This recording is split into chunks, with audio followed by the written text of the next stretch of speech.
Eylon Levy, can I ask you, what about the children of Gaza? Because more than 4,000 of them have been killed as a result of the Israeli response.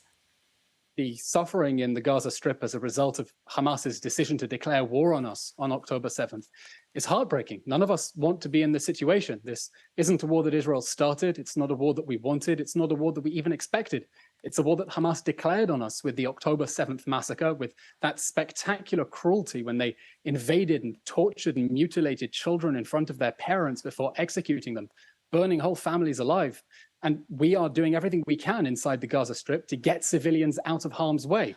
That's why we've been warning them for 3 weeks to get out of northern Gaza temporarily for their own safety. Okay. The Israeli army has placed over 20,000 individual phone calls urging people to leave, and today facilitating another humanitarian corridor so the people of northern Gaza can get out of the way until the fighting is over and we proceed to destroy the terrorists who perpetrated October 7th. More than 10,000 people killed in Gaza. Our Taoiseach here said that what's happening looks like something approaching revenge. No.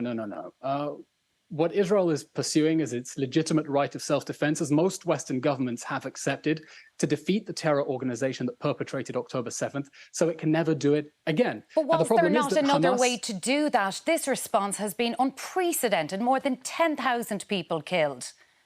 I hear and understand your concern. I wish we could send an email to Hamas and make it disappear, but unfortunately, that's not the case. It's a genocidal jihadi group that is openly vowing in English to do a second October 7th, a third, a fourth, until they kill every man, woman, child in the country. Our response is proportionate to that threat, to the threat to annihilate the Jewish people and the state of Israel. We're doing everything we can to get civilians out of harm's way. But when Hamas embeds itself within the civilian population, using them as human shields, it is recklessly endangering them. And we think that the international community is right to be outraged, and that outrage should be directed at Hamas inside Gaza and not at the army that has been doing everything it can, I would say, more than any army in the history of warfare, to get civilians out of harm's way. Those 10,000 dead, they are not all Hamas militants, are they? So, first of all, I would urge caution about quoting numbers that are being distributed by Hamas. Well, the World Health Organization has also said it finds them reliable. The World Health Organization is quoting Hamas. There are no independent organizations that are getting their numbers from anywhere other than the terror organization that on 7th of October beheaded and burned whole families and then lied about it to the international media. Thousands have died. Would you agree that thousands have died?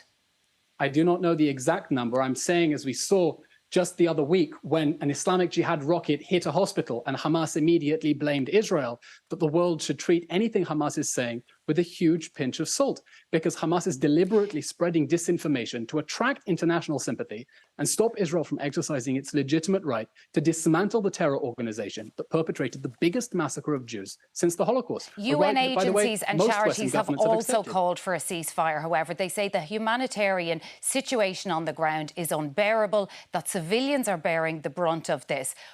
Will Israel call a ceasefire at some point soon?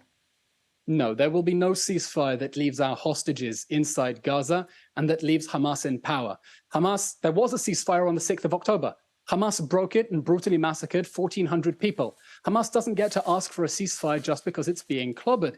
There was a ceasefire, and another ceasefire now would literally let Hamas get away with murder, and it would leave it free to do it again with a military machine and with 240 hostages in Gaza, and even worse, it would send the message that democratic states that come under such a violent attack have no right to defend themselves. So how long will it take for Israel to defend itself? How long will it take to destroy Hamas? And if Hamas were destroyed, what would Gaza look like afterwards? Who would govern it? I'm not going to speculate on the timetable, but unfortunately, the road ahead is going to be long and it is going to be difficult. You know, for many years, Israel avoided this sort of ground operation because we didn't want to see the scenes that we're seeing now. But the October 7th massacre left us no choice. Now, we're exploring several contingencies for what can happen the day after Hamas. The common denominator among all of them is that the Gaza Strip must be demilitarized so it can't be used as a base for terror attacks against Israel.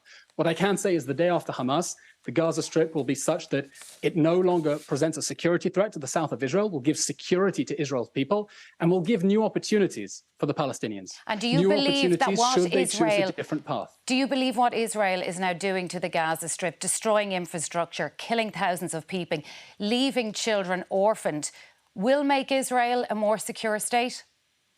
I wish we had another choice other than to destroy the terror organization that perpetrated the biggest massacre of Jews since the Holocaust. I wish we could ask Hamas nicely to leave us alone and they would leave us in peace. But they are openly vowing to perpetrate another October 7th again and again and again until they have destroyed our state. That was from an interview with Ghazi Hamad, the Hamas spokesman to Lebanese TV, on the 24th of October, a threat that he since repeated in subsequent interviews. This is the threat we are facing. A jihadi group that openly says it wants to destroy our country and murder every man, woman, and child. And in order to defend ourselves, we have to eliminate that threat. And I know the scenes in the Gaza Strip are very, very difficult to watch. And we hold Hamas entirely accountable for all civilian deaths and suffering that result from its decision to declare war against our people, sending thousands of rockets at us, brutally massacring people, and embedding themselves in the most cowardly fashion among civilians. Eylon Levy, who's spokesperson for the Israeli government. Thank you so much for joining us on the 6-1 News. Thank you very much.